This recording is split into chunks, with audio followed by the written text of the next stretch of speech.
प्राचीन भारत का युग, वनों की हरियाली, स्वच्छ नदियों की कलकल ध्वनि और सुबह की हवा में मंत्रों की मधुर गूंज। उस समय भारत को तपभूमि कहा जाता था, क्योंकि यहां ऋषियों के आश्रम ही ज्ञान और संस्कृति के मंदिर थे। नर्मदा नदी के तट पर बसा ऋषि वशिष्ठ का आश्रम देश के सबसे प्रसिद्ध गुरुकुलों में से एक था। यहां राजकुमार से लेकर सामान्य किसान के पुत्र तक शिक्षा पाने आते थे। गुरुकुल का सबसे पहला नियम था ब्रह्मचर्य का पालन।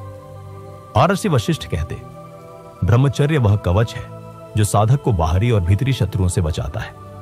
राज्य सूर्यगढ़ के राजा विक्रमसेन का इकलौता पुत्र था चंद्रवीर। बचपन से ही तेजस्वी लेकिन उत्सुक स्वभाव का, युद्ध कला, धनुर्विद्या और राजनीति की प्रारंभिक शिक्षा वह महल में ले चुका था। लेकिन राजा ने तय किया, मेरा पुत्र तब तक राजगद्दी के योग्य नहीं जब तक वह अपने मन पर विजय न पाले। इसलिए 14 वर्ष की आयु में उसे ऋषि वशिष्ठ के आश्रम भेज दिया गया। आश्रम की मिट्टी से सने रास्ते, कुटियों की कतार और खुले आकाश के नीचे गुरुकुल के विद्यार्थी ध्यान में लीन थे। गुरुकुल का जीवन राजमहल से बिल्कुल विपरीत था। कोई विलासिता नहीं, भोजन केवल जौ की रोटी, दूध, फल, सोने के लिए घास का आसन और पहनने के लिए साधारण वस्त्र। पहले दिन ऋषि वशिष्ठ ने सभी नए विद्यार्थियों को एकत्र किया और कहा, ब्रह्मचर्य का अर्थ है मन, वाणी और कर्म में पवित्रता। केवल स्त्रियों से दूर रहना इसका आधा भाग है। असली ब्रह्मचर्य है इच्छाओं और वासनाओं पर नियंत्रण। चंद्रवीर ने मन में प्रण लिया, मैं इस व्रत को अपने प्राणों की तरह निभाऊंगा। कुछ माह बाद वसंत आया। वन में फूल खिले, हवा में सुगंध फैल गई। नदी के किनारे गांव की कन्याएं फूल चुन रही थी। उनमें से एक थी अनन्या, जिसकी मुस्कान और हंसी वातावरण को मधुर बना रही थी।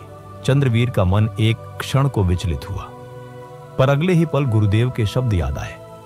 जैसे एक छोटा सा छेद नाव को डुबो सकता है, वैसे ही एक क्षण का आकर्षण साधना को डुबो सकता है। चंद्रवीर ने अपनी दृष्टि नीचे कर ली और वहां से हट गया। उसने महसूस किया, मन पर पहला विजय कदम आसान नहीं, लेकिन संभव है। 1 वर्ष बीत गया। राजा विक्रमसेन अपने पुत्र से मिलने आए। वे अपने साथ राजसी वस्त्र, गहने और स्वादिष्ट व्यंजन लाए। पुत्र, यह सब तुम्हारे लिए है, राजा ने कहा।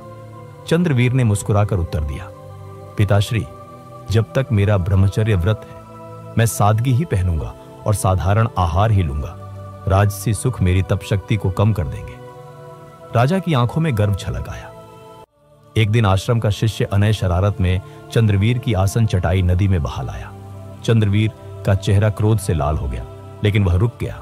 उसने गहरी सांस ली और कहा, अनय, वस्त्र या चटाई बह जाने से कुछ नहीं खोता, पर संयम बह जाने से सब कुछ खो जाता है। उस पल उसने समझा, ब्रह्मचर्य केवल वासना पर नियंत्रण नहीं, बल्कि क्रोध और लोभ पर भी विजय है। वर्षा ऋतु आई। तेज बारिश में नदी उफान पर थी। विद्यार्थियों को दूर जंगल से लकड़ियां लानी थी। कई शिष्य थककर बैठ गए, पर चंद्रवीर ने भूख और थकान पर विजय पाई और सबसे पहले कार्य पूरा किया। गुरुदेव ने कहा, जो अपने शरीर को साध ले, वह संसार को साध सकता है। 5 वर्ष बीते।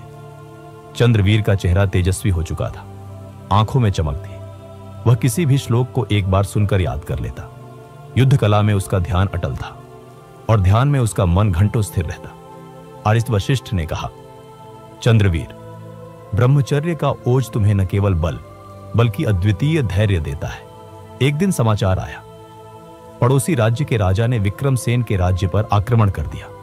राजा वृद्ध थे, सेना का मनोबल कमजोर था।